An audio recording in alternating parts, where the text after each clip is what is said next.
Assalamualaikum warahmatullahi wabarakatuh. Di video kali ini saya akan membuat tutorial cara mengganti oli shock depan di motor Honda Beat. Ini motor Honda Beat tahun 2018 ya. Dan kunci yang dibutuhkan seperti biasa, kita untuk membuka bagian roda depan kita butuh kunci 14 dan kunci 19. Pertama kita buka dulu bagian rodanya menggunakan kunci 14 dan kunci 19. Selain itu kita juga membutuhkan kunci LT40 ya, model seperti ini. Ini model L bintang untuk membuka bagian baut kaliper. Nah, untuk membukanya biar nggak keras, kita sambung menggunakan kunci T ya, kunci T8. Nah itu pas sekali untuk menyambung kunci T, untuk menyambung kunci L bintang ini ya. Jadi diameter lubang sama diameter kunci itu pas, jadi mudah untuk pemutarnya. Lanjut membuka baut 10, ini untuk dudukan selang selang rem. Dan setelah itu lanjut kita membuka baut shock depan. Di situ kita menggunakan kunci ring 14 ya, itu ada 4 baut 14 yang harus kita buka. Sisi kiri 2 dan sisi kanan 2.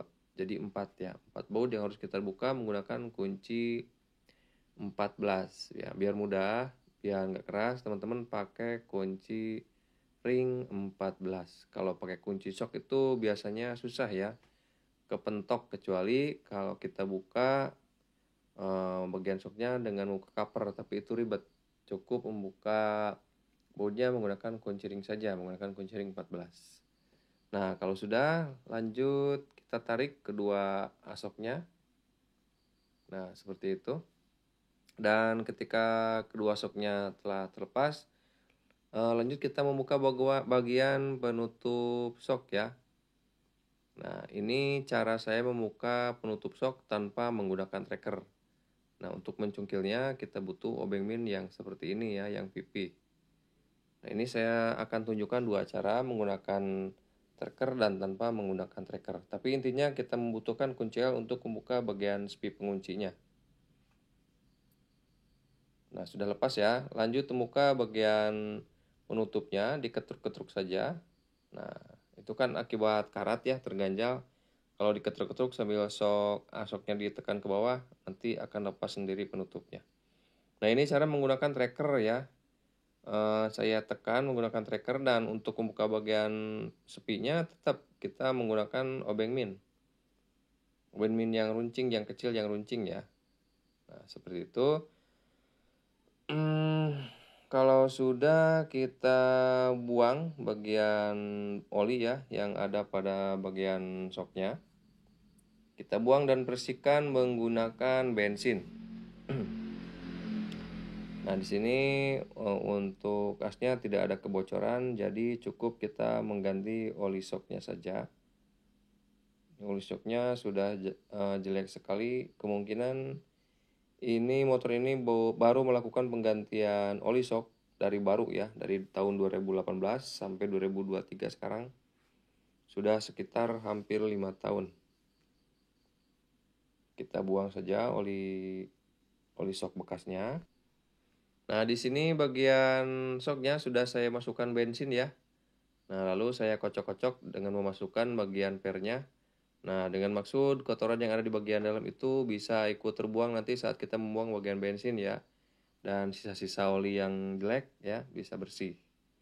Nah, kalau sudah, kita simpan bagian pernya dan bekas ngocok-ngocok tadi kita masukkan ke satu bagian. Boleh dibuang, diisi bensin lagi boleh yang baru, tapi ini saya masukkan saja ke sini karena ini enggak terlalu kotor ya, cukup membuang sisa-sisa oli shock saja.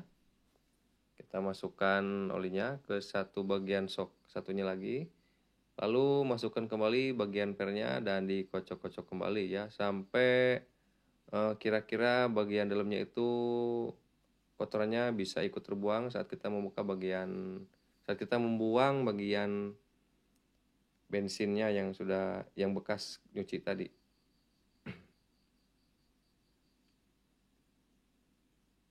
Nah, kalau sudah, kita buang saja bagian bensinnya. Untuk bagian luarnya saya nggak cuci, saya cukup lap menggunakan lap yang ini, lapnya agak basah ya, agak basah, bekas bensin, lap bensin, jadi tinggal dilapkan saja ke bagian sok bagian luar juga sudah bersih. Lanjut kita, kalau sudah ya, lanjut kita memasukkan bagian oli shock. Nah, ini pokok inti dari kestabilan atau kualitas shock yang empuk. Nah, seperti apa ya, ini tergantung dari oli yang kita masukkan ke bagian tabung shocknya. Untuk Honda Beat ya, saya menakar sekitar, kalau menggunakan takaran seperti ini, saya menggunakan takaran 60 ml ya, teman-teman. Di sini saya menggunakan oli shock jumbo. Nah, jadi kita masukkan takaran ke takaran. Nah, kalau teman-teman nggak punya takaran, jadi nah ini saat saya masukkan 60 ml, maka di bagian wadah oli shocknya itu akan tersisa seperti ini ya. Nah, kira-kira sisanya seperti ini setelah kita memasukkan bagian oli ini ke bagian tabung shock ya. Nah, kira-kira seperti ini, sisakan, jangan sampai kelebihan, nanti shocknya keras dan nggak akan enak. Nah, ini biasanya untuk ukuran 60 ml ini untuk Honda Fit itu saya rasa cocok ya, nggak terlalu keras, nggak juga terlalu lembek. Ya, lakukan hal yang sama di bagian shock yang satunya lagi ya. Takar juga, jangan lupa. Dan kalau sudah, nah ini pernya, untuk posisi per yang rapat itu posisinya di bagian bawah ya. Seperti saat kita membuka, jadi standarnya itu yang rapat itu posisinya ada di bagian bawah. Dan yang renggang posisinya ada di bagian atas. Oke, kita masukkan saja. Lalu untuk memasukkan penutupnya mudah ya, tinggal masukkan saja penutupnya. Dan kalau nggak punya teker, tinggal tekan menggunakan obeng plus atau obeng min. Ditekan saja bagian penutupnya ke bagian dalam dengan menggunakan obeng. Lalu menyusul sepi penguncinya ya. Cukup pakai tangan saja atau dibantu menggunakan obeng min juga bisa. Ya, pokoknya nah hasilnya seperti ini ya. Nah, lakukan hal yang sama ya di satu shock lagi, karena ini saya tuturkan satu bagian saja biar mempersingkat waktu. Dan kalau sudah, kita masukkan, kita pasangkan bagian-bagian yang lainnya. Ini sudah saya pasangkan shocknya, sudah saya pasangkan rodanya, dan saat ini saya sedang melakukan pengencangan bagian baut kaliper. Nah, ini jangan sampai kendor ya, kencangkan sampai kencang dan kita coba hasilnya.